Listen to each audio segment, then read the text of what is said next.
We're talking with Gary Wright. He joins us on the phone today. Gary, welcome to the people of the Chippewa Valley over the phone. Thank you. And your book is you're promoting the book. You're promoting aspects of your career, and we're going to delve into that a little bit. First off, first question: have you been to Western Wisconsin before? Have you ever been to the Eau Claire area by chance?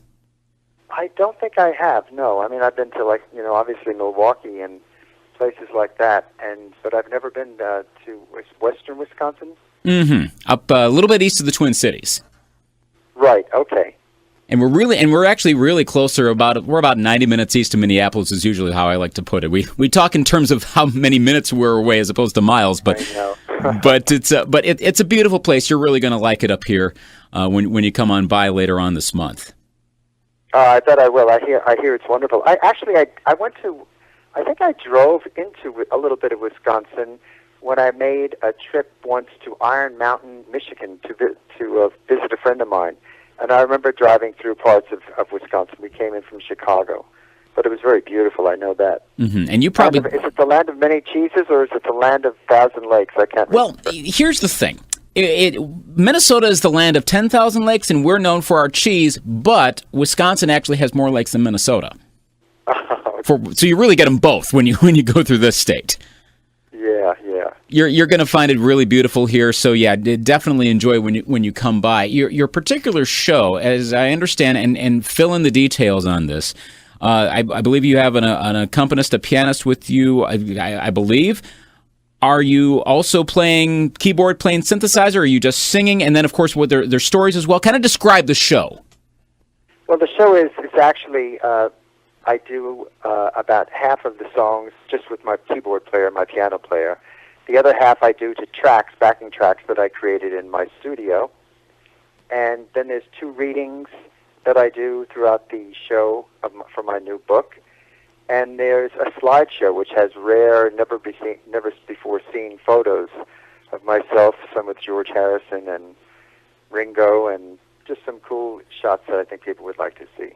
This book, you mentioned George Harrison in the title of the book, and it seems an appropriate time for this to be coming out, with the recent release of the Apple Years box set of George Harrison's first solo albums, and of course you were part of some of that work as well. Describe, and maybe this is part of what's in the book. How did you get to work with George Harrison? I believe maybe Klaus Voormann had part of this to do, but how did this all happen?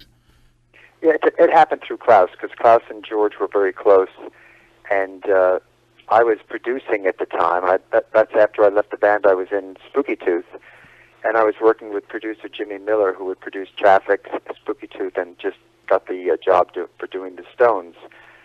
I was in the studio producing an artist for one of his projects he was working on, and I got a phone call from Klaus saying, I'm in the studio with George Harrison, and he's doing his new album.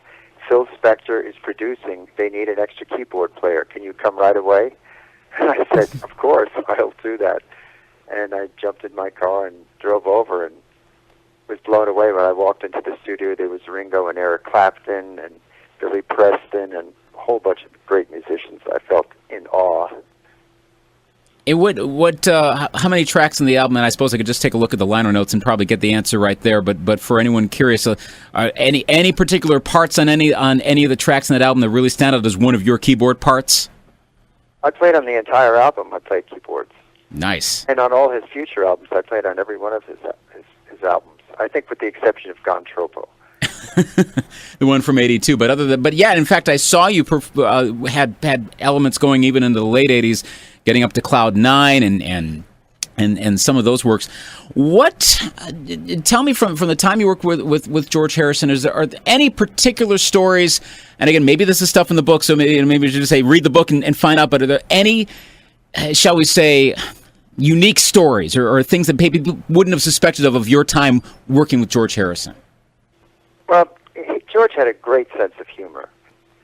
And I remember this one time we went out to go to this sushi bar that he quite often liked to visit. And we had a great meal, and we were in the parking lot going to our car. And he pointed to this blue, old, really beat-up pickup truck with its old smashed-in doors. And he looked at me and said, "Do you want to go with me, or should you want to take your car?" Very nice. It's hilarious.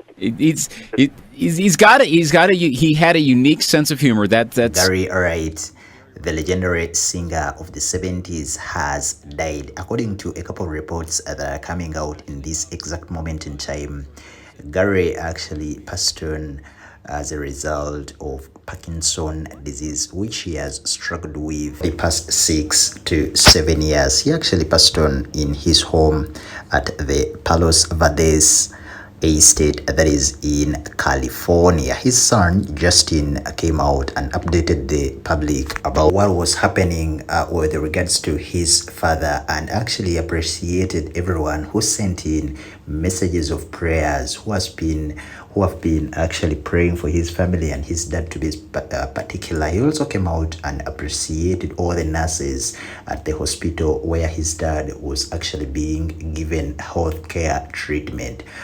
He was really very much appreciative to everyone, including the fans globally, who really loved and cherished the life and works of his father, that is Mr. Gary Wright.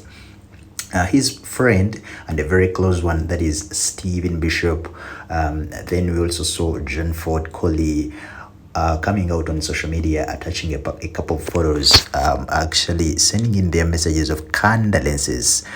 They regarded Gary as a very kind man, and they always cherish the memories they shared together right from the 60s, 70s, 80s, 90s up to when Gary passed away just today at the age of almost 80. So this is a man who was really very much popular with his hit songs in the 70s and 80s. The popular one, you can check it out on all music streaming platforms and support the family. This is called The Dreamweaver, which actually made him very, very much popular. But of course, his catalog is not only composed of that popular song Dreamweaver. There is also another huge one which I really like and enjoy, that is Love Is Alive.